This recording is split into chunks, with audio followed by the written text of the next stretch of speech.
So hello, everybody. It's good to be with you again. This is our fourth session of four with our Israel speaker series, Israel Over Lunch. So by all means, it's lunchtime. If you'd like, take out your lunch and you can enjoy. We are in for a treat today. We are being joined by Rabbi Dr. Michael Marmur, a familiar name here at the Holy Blossom Temple. Just say a quick word of welcome, and then I'll turn it over to Rabbi Marmur. Rabbi Marmur is the Associate Professor of Jewish Theology at the Hebrew Union College, Jewish Institute of Religion on the Taub Family Campus in Jerusalem. Until July of 2018, he served as the Jack, Joseph, and Morton Mandel Provost at HUCJAR, having previously been Dean of their Jerusalem campus. In recent years, he has taught courses on theology, Parshat HaShavua, homiletics, and pluralistic Jewish education. I also took a course with him on Rabbi Abraham Joshua Heschel, which was wonderful. He has published several popular and academic articles. He is the author of Abraham Joshua Heschel and Sources of Wonder, and co-editor together with Dr. David Ellison of the American Jewish Thought since 1934. We look forward to welcoming Rabbi Marmur and Rabbi Ellison to Holy Blossom this fall to learn about their publication. They'll be joining us the same way that they're joining us today via Zoom. So there'll be some more information about that October learning in the coming weeks and months. Without any further ado, I'm going to turn it over to Rabbi Marmur. We are in your good hands. Thank you very much, Rabbi Goodman. It's a great pleasure to be here virtually. There are some names of friends who I recognize since, although I never lived in Toronto, my mum and dad and my younger sister did for many years, and were connected to your wonderful congregation. So it's a pleasure to see some familiar faces and names. On the other hand, as happens in the course of congregational life, I belong to an earlier archaeological stratum than some of you here, so you have not the faintest idea who I am, which is just fine. I also see that Rabbi Josh Weinberg is online from the URJ. It's a pleasure to see you, Josh. My job in the next few minutes is to tell you about an organization that I'm involved in. And I'll make a kind of prefatory remark just to sort of frame this, and then I'll give you some information about what Rabbis for Human Rights is and what it does. And then what I hope we'll do is we'll open up and have a conversation. The first thing that I'd like to say to sort of frame this is that for many people who consider themselves connected to Israel in one way or another in North America or anywhere else, frankly, around the world today, there tends to be a kind of apocalyptic approach to thinking and talking about Israel, by which I mean the following. Either you have to believe that Israel, everything that the government of Israel does and says is just the finest expression of ethics and morality in our time, and everything is rosy in the garden, and you have to attack anybody who disagrees with that and call them all sorts of nasty names.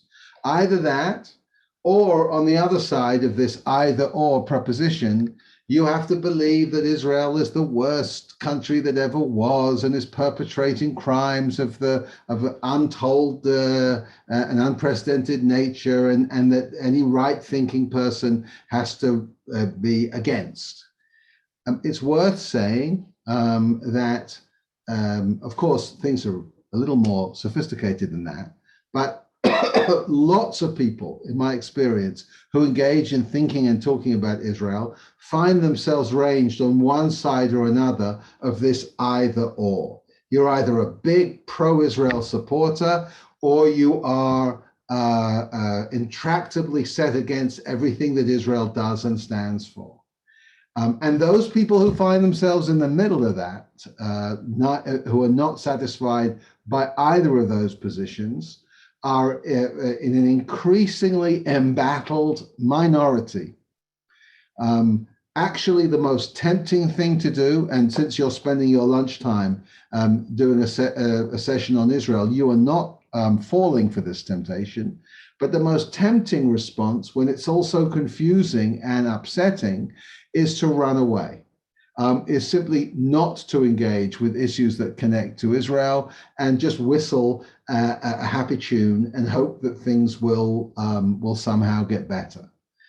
So I'm here to represent an approach, a sensibility, which doesn't go for any of those options, which doesn't believe that everything that the state of Israel, its government, its many governments over the years, its institutions of state, its bureaucracy, its army, and everything else, that everything is just fantastic.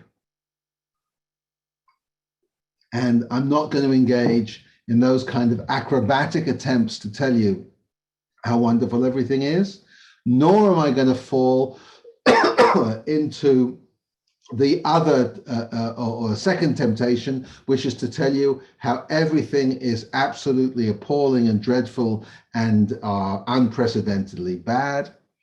And thirdly, as I'll tell you in a moment, when I'll give you a sense of my own story, I'm not going for the option of just disengaging from the whole conversation and hoping somehow that we can talk about Judaism and Jewish life and just leave the whole Israel thing out of it. None of those three options works for me. So I find myself, and the organization that I'm going to talk to you about finds itself in that other increasingly embattled but very, very significant area, which is covered by none of the options that I've described for you. Not to say Israel is perfect in every way, and not to say Israel is demonic in every way, and not to say, let's just not talk about Israel, but rather to stay the course, to hold firm, and to realize that what's been playing out in Israel over the last few decades is a remarkable, complicated, enthralling, enraging, impossible story that's still actually only in its fairly early phase. Okay, I don't know enough, to my great shame, about Canadian history to tell you where Canada was 7 or 8 decades in from its inception. But if you think of the US example, it's not a bad one. Still, many of the presenting definitional questions of the identity of the state may yet have not been worked out, are still in a molten form, are still in play. A word about myself. You heard Rabbi Goodman read from my bio, which sounded very impressive. I'd like to meet that person one time, but in the meantime, I can tell you my story briefly with regards to Israel. I was a university student in the UK. It was during the time that I was at my university in England that my father got approached by folks at Holy Blossom, and it was therefore at that time I came home one day to discover that they'd moved house, which was obviously quite a shock. They did leave a forwarding address, so I could catch up with them later in Toronto. Upon finishing my university undergraduate studies in England, I came to Israel. I was 22 years old, and I've essentially lived here ever since the mid-1980s. And Israel has undergone, as I have, of course, Israel has undergone enormous changes and transformations in that time. And it's always a cause of reflection to think about what the Israel that I arrived at those 35 or whatever it was years ago, and what Israel is today, to compare and contrast those two versions. So new is this state. Of course, everywhere has changed enormously because of technological and political and social changes that have happened all over the world. Toronto isn't the same Toronto as it was in the 1980s either. But Israel, given its short, that it was only established in the late 1940s, it's not surprising that in these decades, things have changed so rapidly. around the same time that I've lived in Israel all those years and worked, with the exception of 6 years where I lived and worked in Haifa at the Leo Beck Education Center. I've been connected to the Hebrew Union College all that time as a student, and then in a variety of administrative roles, and these days as a teacher. That's what I do. I'm also very involved in a local community here, Kol HaNeshama, which is one of the Reform congregations here in town. It was about 33 or 34 years ago that this organization that I currently chair, I'm the chair of its board, Rabbis for Human Rights, was established. Amongst its founders was a man called David Foreman, the late lamented Rabbi David Foreman, a Reform rabbi who was working for the Union, for what is now the URJ, working here in Jerusalem. He and a number of colleagues, he a Reform rabbi, but with other Reform colleagues, but also conservative and modern Orthodox rabbis, were moved to start an organization to raise a voice of conscience, of moral conscience, on issues that they considered to be in need of real attention. From the beginning, actually, it was issues to do with the fate, the plight of Palestinians, and what you will either call Israel's presence in Judea and Samaria, or the occupation of the West Bank, depending on which vocabulary you prefer to use. But the political realities that have unfolded in Israel since the 1967 war, that was the particular trigger, the particular presenting issue, which was at the heart of the concern. There was always, from the beginning of the organization, there were two kind of voices that you could hear even early on. One which was mainly to do with issues, what you might call humanitarian questions. Are people being treated with the kind of decency and rudimentary humanity that everyone deserves?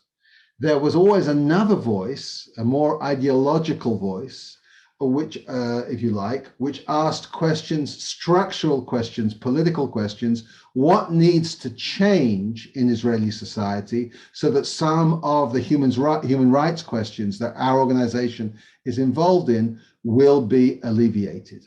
It's not different. These two voices, often, by the way, individuals have these two voices going on in their heads at the same time. You see this happening all the time. I imagine when we get to the conversation, I'll hear whether this is resonant at all for your reality. But, you know, there's always this question: do you open a soup kitchen, to use an example of something that I happen to know did exist and perhaps still exists in your congregation, in order to offer hands-on relief and help and support to people who have fallen through the cracks of the capitalist system? Or do you try to make some policy change, structural change to alleviate that need, to try and ensure that there'll be less people who are in that situation to begin with? In Hebrew terminology, we'll sometimes make the distinction between an agenda of tzedakah, which typically in rabbinic Hebrew relates to what we would sometimes call charity, although that's a slightly imperfect translation of the term tzedakah. But tzedakah, you give of your means in order to improve the lot of somebody less privileged than you, on the one hand, and a word that's really connected to tzedakah, it just has one letter less on the end of it, tzedek, which is the abstract notion of justice. Tzedek, tzedek tirdof, justice, justice shall you pursue. That's not saying put your hand in your pocket and help somebody out who's in trouble. It's rather a kind of prophetic call to think about the systems of power that we live in and how they treat, for better and for worse, those who live within that system. So it was 30 something years ago that this organization was begun. And over the years, it has developed a range of different emphases. Today, let me just describe to you what RHR, what Rabbis for Human Rights has got today. We have a membership of rabbis and other folks in positions of Jewish religious leadership.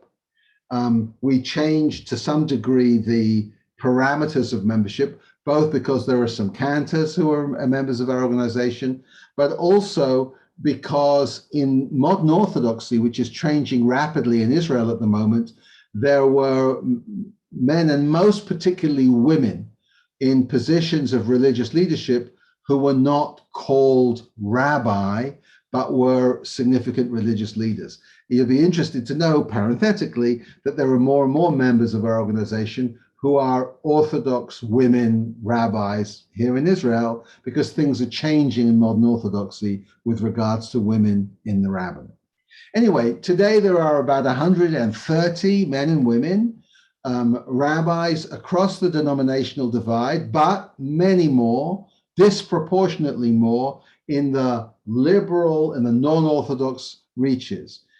Again, for those who, I'm sure most of you folks know this, but it's worth reiterating, Reform Judaism, Conservative Judaism are very much in the minority, certainly in terms of numbers of rabbis. I live here in Jerusalem. I imagine if I opened the window from my house and said, could I get a rabbi? I imagine there would be 20 or so. Well, I know that 3 or 4 of them live in my building, so that's not, it gives me a head start. But most of the rabbis you'll find per square meter of rabbis are not Orthodox and conservative, right? That's for historical reasons, the kind of relative power and influence. Things are changing in the state of Israel today. There are all kind of palpable expressions of that change. We now have a colleague, Gilad Kariv, who's a member of Knesset, and we're breaking all sorts of barriers in interesting ways. But still in all, most synagogues in this country are not Reform and Conservative synagogues. Most rabbis are not Reform and Conservative. That's not the case when you look at our organization, where there's a majority of folks who come from non-Orthodox streams. We have humanist rabbis, Reconstructionist rabbis, Conservative and Reform, and we also do have a significant and growing number of Orthodox, mainly you would just not Haredi, not ultra-Orthodox, but modern Orthodox rabbis who are keen members of our organization. What do? We do essentially, I would say, 4 kinds of things. And I'll tell you them very briefly, after which I will pause for dramatic effect, and maybe we can have some kind of a conversation. So we'll do 4 kinds of things centrally. One of them is one area of interest for us is what we would call the territories, okay? The occupation, the question of the rights of Palestinians, those who are citizens of Israel, those who are not citizens but live in the occupied territories. And I would mention a third group who are neither citizens, they're not quite citizens and they're not quite non-citizens, and that is some 300,000 Palestinian residents of East Jerusalem who find themselves in a particularly complex and challenging situation. What do we do? You may have noticed that since 1967, the occupation of Judea and Samaria, of the West Bank, has continued. Nothing much that we've done seems to have stopped it, and I don't want to exaggerate our our influence or our capacity, but we have come up with certain kinds of activities which have become our way of raising a voice of conscience. We would argue, I'll speak on behalf of Rabbis for Human Rights for a moment, that you could be a hawkish member of our organization. You could think that Israel needs to hang on to those territories and still believe that whilst hanging on to those territories, the dignity, the humanity, the basic human rights of every person who lives in that area need to be maintained and defended.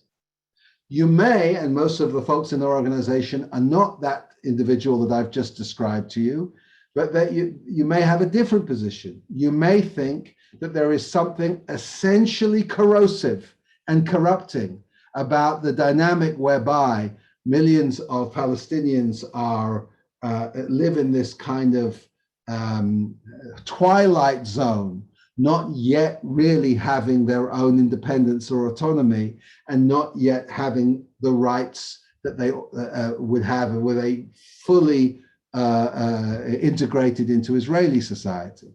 Wherever you stand politically, whatever your map of how things ought to be solved, and God knows it's a very difficult and complex issue. I don't want to make this into a kind of clumsy, simple issue. It is not. But wherever you stand, our argument is, if you read Judaism the way we read Judaism, you should be all in favor of looking out for the weak, the poor, the downtrodden. And here, most particularly, this is the first of my 4 areas. Let's talk about the West Bank. Every year in September, October time, there is a word. I'm going to give you a word of rabbinic Hebrew. It appears in the Mishnah. The word is masik. Masik. Masik is the Hebrew word, rabbinic Hebrew word for the olive harvest. And every year in Palestinian society, the olive harvest is an important economic event, but it's also a very important cultural event. Folks from all over the Palestinian community will often go back to their village for the period of the olive harvest. It's about a month typically. And it's a time where you kind of gather together, and the olives will be an important part perhaps of your family's economic well-being, but also, as I say, it has a significance even greater than that. For the last 18 or 19 years, our organization has had a relationship with farmers, Palestinian farmers, who find themselves, and again, this may be an uncomfortable thing for some folks on this call to hear, and I'm not trying to give you indigestion during your lunch hour, but there are Jews, settlers, particularly young, hot-headed men, who make it their business quite regularly to sabotage the efforts of these Palestinian folks to harvest their olives. And so our response in this regard has been to organize every year volunteers. There are a few hundred. Last year, even during COVID, we had about 500 or so volunteers who show up during the olive harvest and provide some help, some assistance in the business of harvesting the olives, some witness, okay, and a degree of protection. It was a couple of years ago that my colleague, Moshe Yudai, Rabbi Moshe Yudai, one of Israel's first Reform rabbis, who's now a man of 80 years of age, was attacked by some of those settlers, Jewish settlers, as he was providing witness and providing a pair of hands to pick the olives. So here you have an example in the first of my 4 areas to do with the occupied Palestinian territories, where we're trying to say our reading of Judaism and Jewish values is not that you go down the hill from your settlement and try to burn somebody's olive trees or sabotage them fulfilling their right to harvest their own trees on their own land. Our version of Judaism is to be a support and a witness and an opposing voice, if you like. We're not very confrontational as an organization, but occasionally one finds oneself in complicated situations, trying to say, this is not being done. These acts of violence, of prejudice, of small-mindedness, these are not being done in our name. This is not our Judaism. We stand for a different interpretation of what Judaism can and might be. So, issue number one, stuff related to the occupied Palestinian territories. I've mentioned to you the olive harvest because it's probably our most eye-catching activity. And we've done a range of other things over the years. We've started a project recently, actually in the Jordan Valley, not the West Bank, but in the Jordan Valley, which is its own story, where we are part of a broader coalition of organizations providing support for shepherds who find themselves often victims of the same kind of sabotage activities and tactics by settlers who are trying to make it difficult for them to just carry on doing their regular business. You might ask, and we'll get to this in a second, how is this seen by Israeli society in general? Well, you won't be surprised to know there are a range of different views. For some people, we are collaborating with the enemy. For some people, we are giving support and succor to those who would do us harm. For others, we are crazy utopian do-gooders, bleeding heart liberals who are not realistic about the state of play in our part of the world.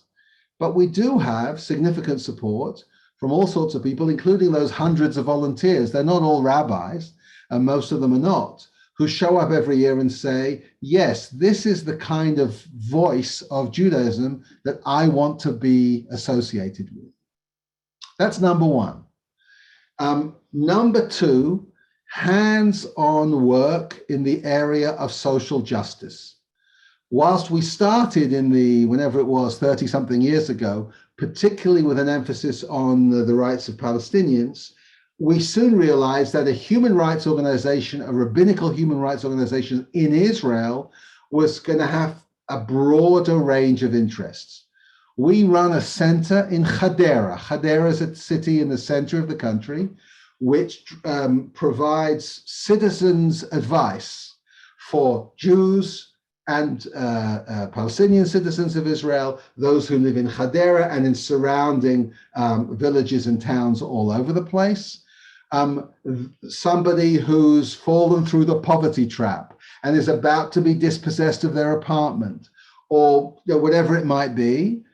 We have a center where our staff, including we have legal advice, and we have other folks who have a social work background, who can give hands-on support during the worst of the COVID crisis. Assuming we're past the worst, that's a different conversation. We went online and provided this kind of advice in a kind of nationwide way. Now we've managed to go back to having our particular site in a particular place. A third area I want to mention is education. We have relationships. There is a thing in Israel called the Mechina. A Mechina is a pre-army preparatory program where increasing numbers of Israelis choose to spend an extra year. They finish high school before they go into the army or do other kinds of national service. They spend a year doing this preparatory program. We have a well thought of education department that does most of its work today in these Mechina programs. I believe in the coming year, we'll be involved with 15 and maybe by now 16 of those programs around the country, where our teachers are, it's not like having an occasional speaker to come in and do a session. We get hired, if you like, by the Mechina. Mechinot are run by all kinds of different organizations. Our own reform movement has a couple of them, but from every walk of life, some of them are very ideological, some of them are really not, but you'll find them all over the country. And some of our finest young people choose to spend this year doing that kind of activity. And we offer them, as I say, 15, I believe, in this coming year, courses where they get to grapple with questions of conscience and questions of rights. What kind of Israel do they wish to live in and choose to live in? And what kind of issues of conscience are they going to be confronted with in just a few short months when they finish the Mechina and go off in the army? I can tell you a story. I haven't forgotten my number 4. I'm very good at counting, so I will get to the 4th in a minute, I promise. But just an illustration to link a couple of the things I've just said to you.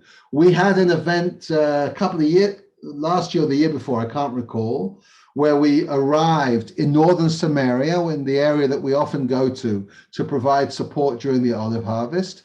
And we had an encounter with the army. Our relationship with the army is always complex. On the one hand, they assure us that we have every right to defend the interests of the Palestinians. On the other hand, they often come and tell us to clear out. They declare it a closed military zone and tell us we have to go away.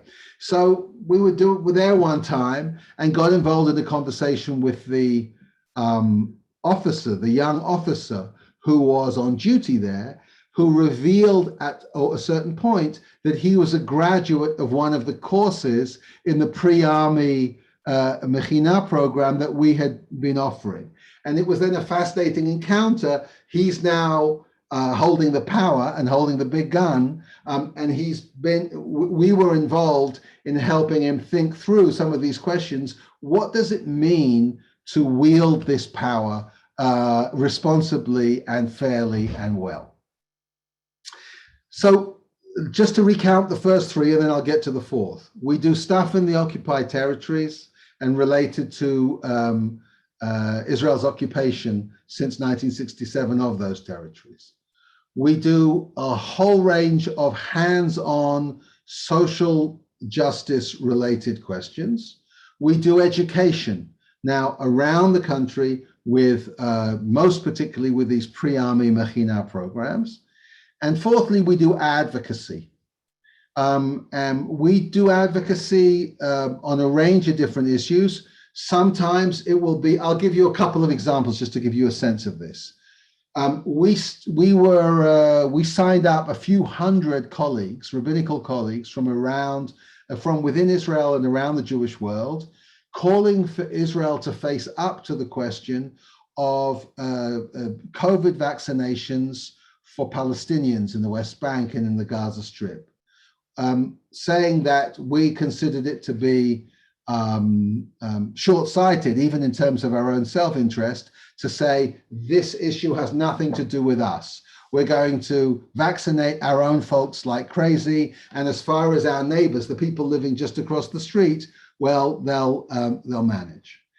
Just to make this clear, because sometimes people get confused, Palestinian citizens of Israel have the same rights to vaccination, access to vaccination, as Jewish citizens do, although interestingly, they are being vaccinated at a lower rate. This is true, I think, in most countries where minority groups are less enthusiastic adopters of vaccination than majority groups. But if you live on the West Bank or certainly in the Gaza Strip, your possibility of accessing vaccinations, certainly a few months ago, was negligible. And we made a stink about that. We made a noise about it. But just as we will do something of that nature, we're also very involved in what I would call not just declaratory, having people sign something, but also hands-on advocacy with real results. in Israel's new budget, we actually haven't had a budget in Israel for a couple of years. It's complicated. I'll tell you about it if you want to know. But we now have a proposal for a budget for the coming year. And in the basis of that budget, for the very first time, there is a provision made for food security for Israel's people most exposed within the state of Israel to the possibility of going hungry. It's a voucher system that we've been very involved in building up. The wonderful executive director of Rabbis for Human Rights, Avi Dabush, who's been a long time advocate on issues related to poverty and hunger, was really a spearhead in putting together a coalition of organizations that put pressure on policymakers from the right wing, from the left wing, from the ultra-Orthodox parties, from the Arab parties, to say we're now going to have a coalition on food security that's going to operate in this country. That's another kind of activity that Rabbis for Human Rights has been involved and engaged in. I got lots more to say, but I've said way too much already. Let me just recap what I've told you so far, and then let's open this up for a conversation. If anybody wants more information, I'll be happy to provide it. We're a voice of rabbinic conscience that has rabbis and others from across the institutional and denominational spectrum. We do stuff to do with the occupation. We do stuff to do with hands-on provision of civil and civic rights and support. We do education, and we do advocacy. It's a tiny little organization. There's a dozen or so people who work in it, most of them not even on a full-time basis. And like everything else, it runs on a shoestring, the usual story. But it boxes way above its weight, does lots of interesting and good things. And it's been one of my great privileges. When I got less busy working at the Hebrew Union College in an administrative capacity, I knew I wanted to do something. I wanted to take my aggravation somewhere, and I was happy to bring it to this organization. So rather than just rattle on for the rest of the time, I'm happy to hear if there are questions, comments, things I've said that are confusing or unsettling, stuff I didn't explain properly. Please just unmute yourself and speak.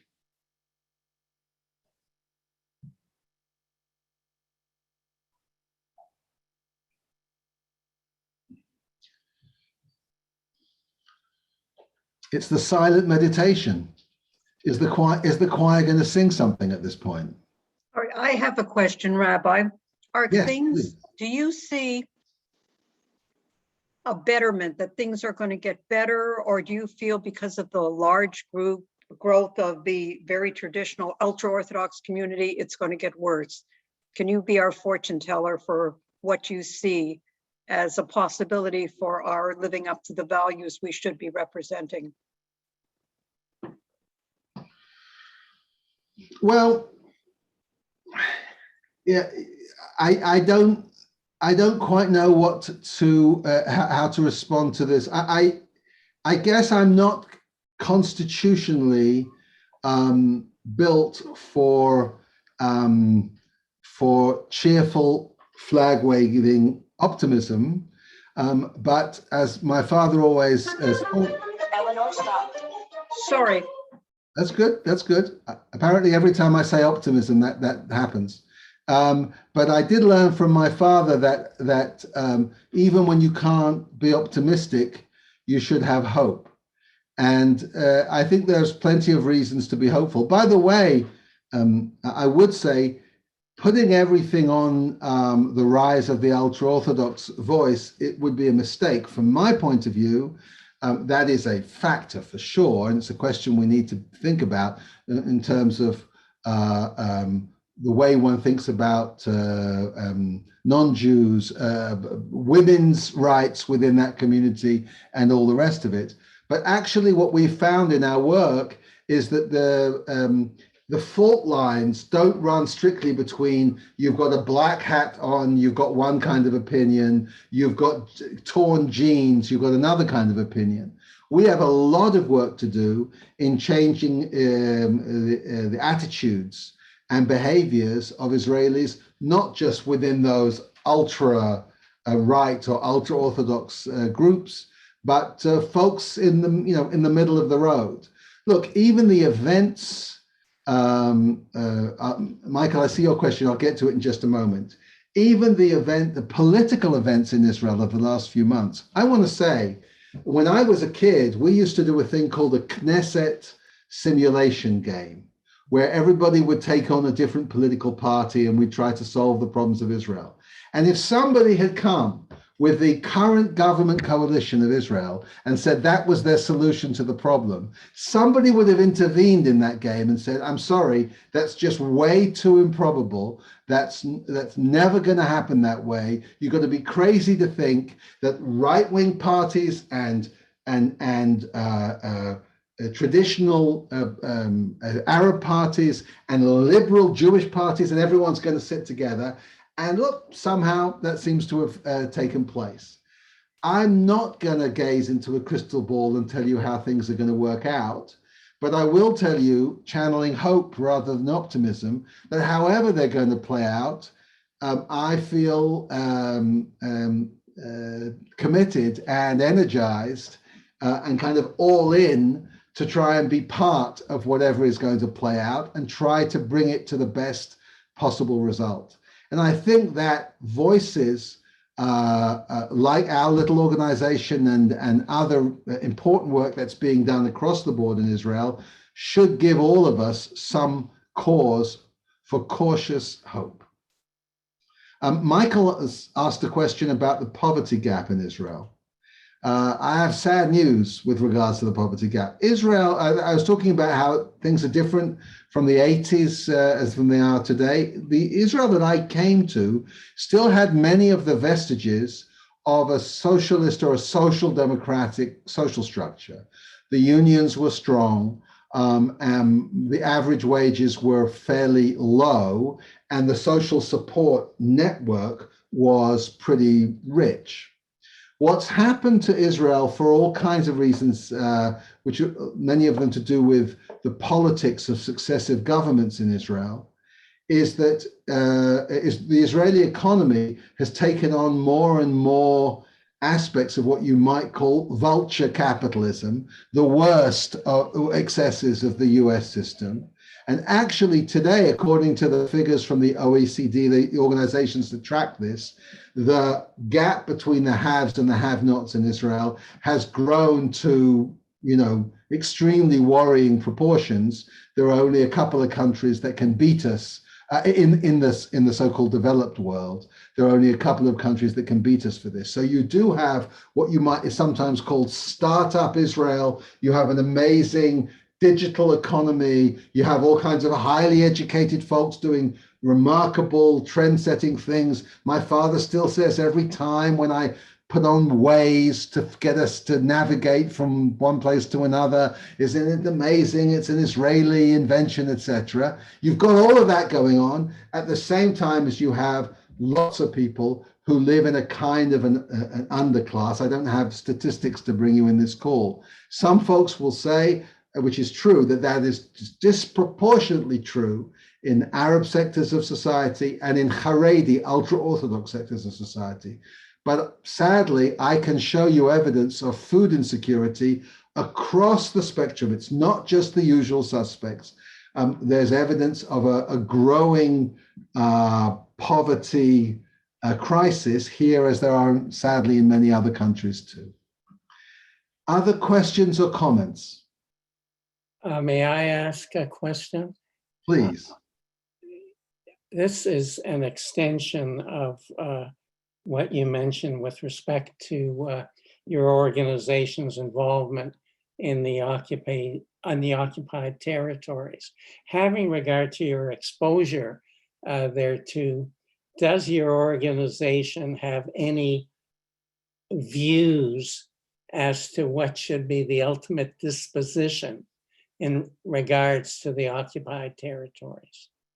As an organization, we don't.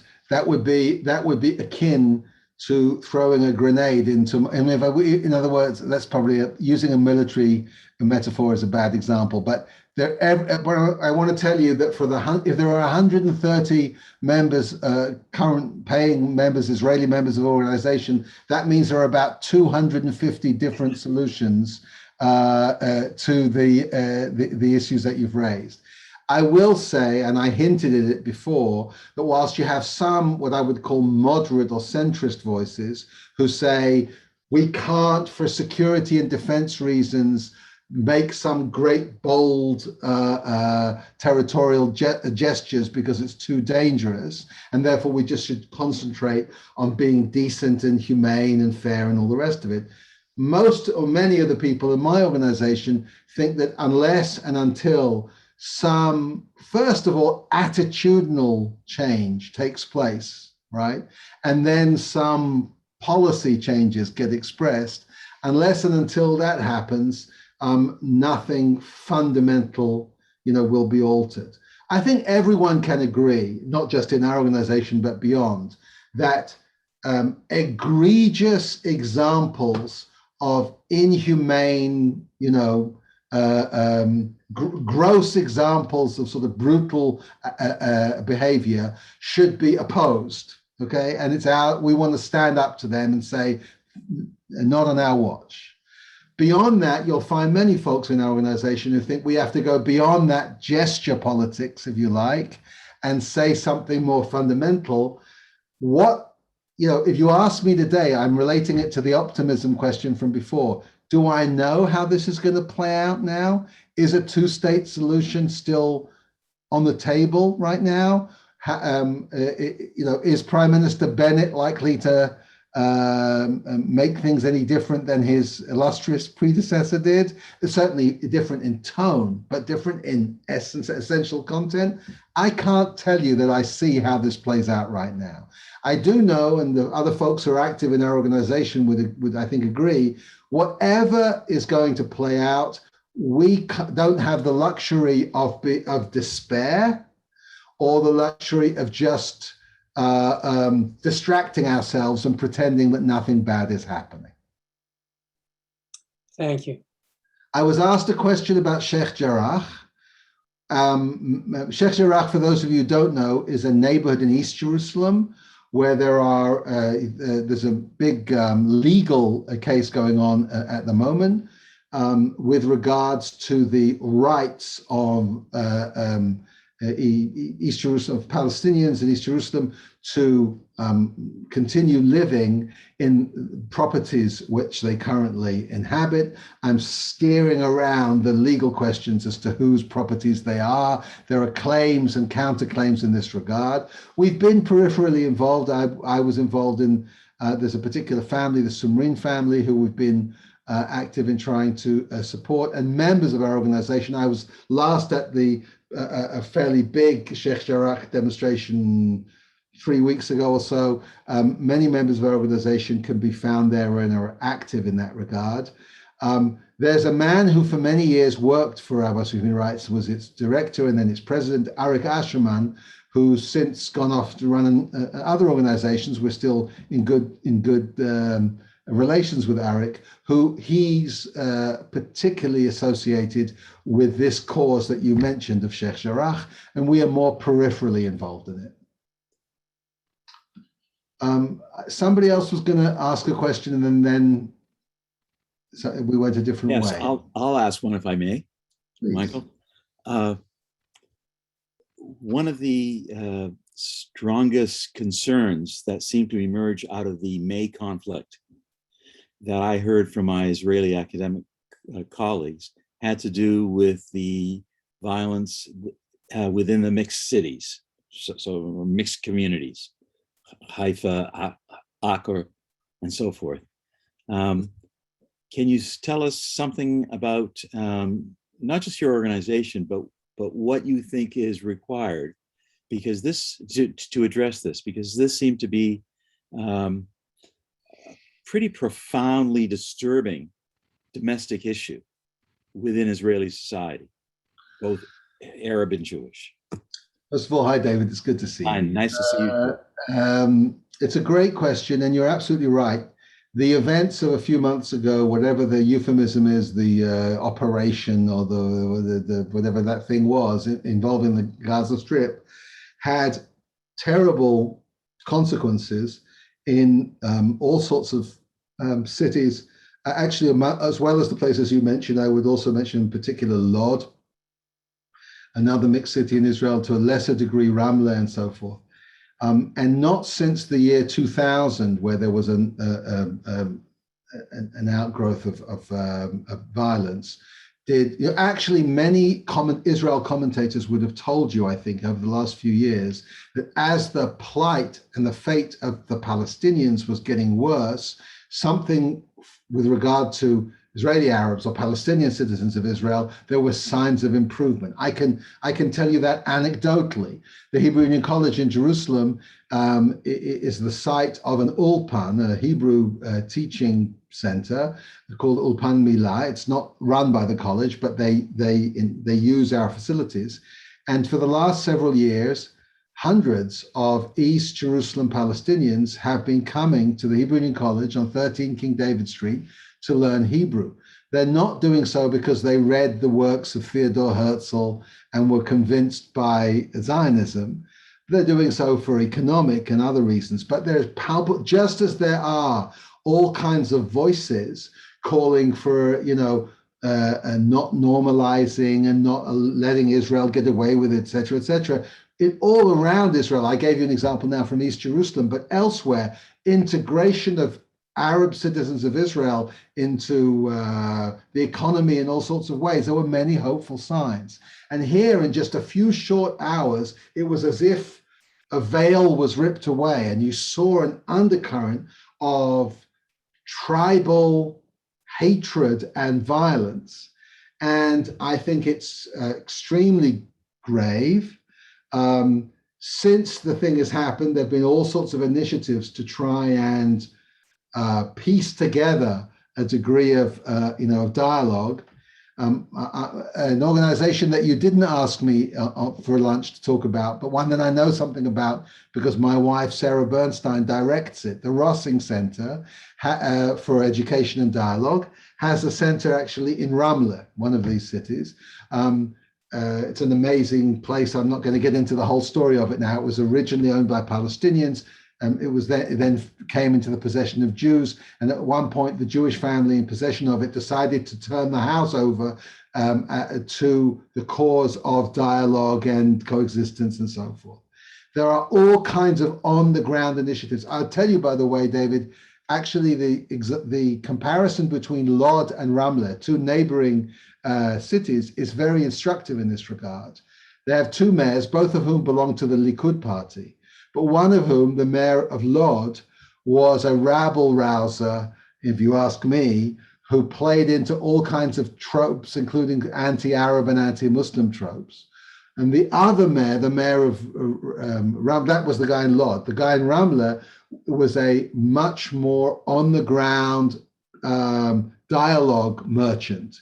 And you'll see that the degree of violence and the way things played out in those two neighboring towns was quite different in some degree because of different approaches from the local leadership as to how the mayor in Ramleh has Arabs who sit in his coalition, who are involved in his work. There's a lot more shared society at play. So what do I want to say? I don't know. I agree with your analysis. Those friends who you're talking to, I think they're right. It was a very tough and grim moment in our history. It's not over. There are efforts being made across civil society to address some of these questions. Thank you. Anything else? Anyone else for anyone else?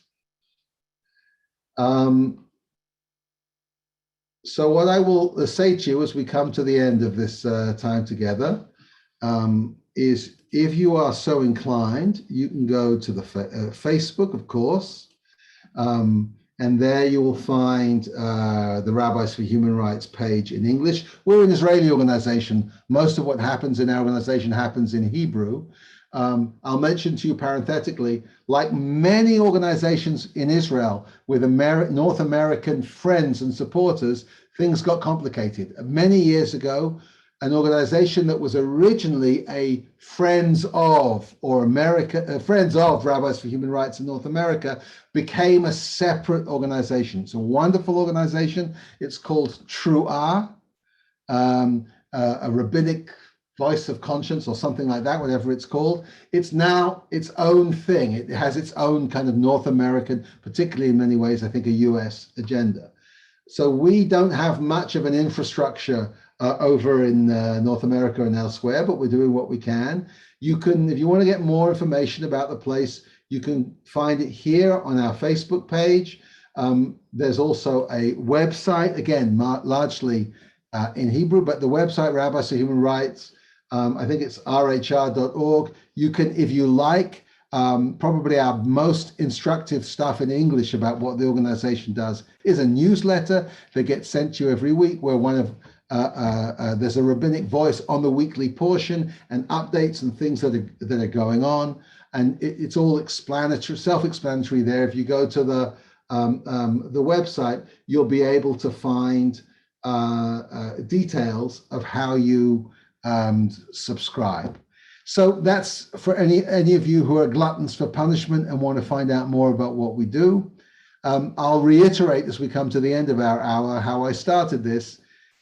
I would ask you, where I don't much mind what your politics are and what your beliefs are. Everybody's got their own commitments, but let's identify some risks and try to avoid them. One, trying to pretend that everything is just fabulous, because it's not. Two, trying to suggest that everything is demonic and dreadful and awful and the end of the world. That's a bit too simplistic, and it is the end of any serious kind of conversation. And three, disengaging and stepping away. If you're not going to go for any of those options, you're left with a small but important island or a peninsula to stand on. And that's where our organization and others like us find ourselves. And I hope that you'll be motivated, whether it's RHR or something else, that's up to you, to find a way of being involved and connected. It's been a pleasure to be with you. I hope, again, you've managed to digest your lunch in parallel. Back to you, Rabbi Goodman. Thank you so much, Rabbi Marmur, for being with us. Just a word of gratitude to you, and as well to our organizer for all of these series is to Les Rothschild. I'm going to bring Les on as well. Les wears many hats at Holy Blossom, but one of them in this capacity is being the co-chair of the Israel Engagement Committee. So Les, thank you for pulling this together, and we'll give you the last word. Thank you, Rob. Thank you, rabbis. Rabbi Marmur, thank you so much for coming. This series that we put together over the summer, over lunch, has covered off a variety of different parts of Israel society. We put you at the end because I think yours, in some respects, from a Holy Blossom point of view, is really an important aspect to think about in terms of where do we fit in the three things that you've warned us about. And should we be picking up our fourth? And I think Rabbis for Human Rights is a good example of some of the things that are being done by our colleagues there. And I was fortunate enough to know Rabbi Foreman and meet him. And I think he can be, I think, very happy to see that you are continuing on, and the organization is continuing on the good work that he did. So thank you for coming. We always love having you in Toronto, and we look forward to having you again. One thing I just want to mention to this group, since you are interested in coming to lunch, we are going after the holidays to continue our lunchtime programs, and with a series of 8 lunchtimes on Fridays. And it is thanks to some of our members, and some of you may have actually participated in some of the conversations that we had while the Gaza operation was going on in May. but through the benefit or the organization of David DeWitt, who was here, I want to thank him specifically, but also to his colleagues and our members, Derek Pensler, Howard Adelman, Mark Anshin, and John Allen and Dylan Hanley have come together and put together a series of 8 different topics that they will be discussing and talking about amongst themselves and to us. And so just watch our communications coming out with that. It's going to start on Friday, October 8th, and it will be one each week on a different topic regarding Israel. So that's for stuff to work out to. I'm going to just end off, I guess, by saying to you, Rabbi Marmur, L'Shana Tova, and to you and the family, and especially your father, and to all of you, thank you for coming. And we hope to see you in a few weeks on a Friday at lunch. Shana Tova. Shana Tova. Shana Tova, everyone. Thank you.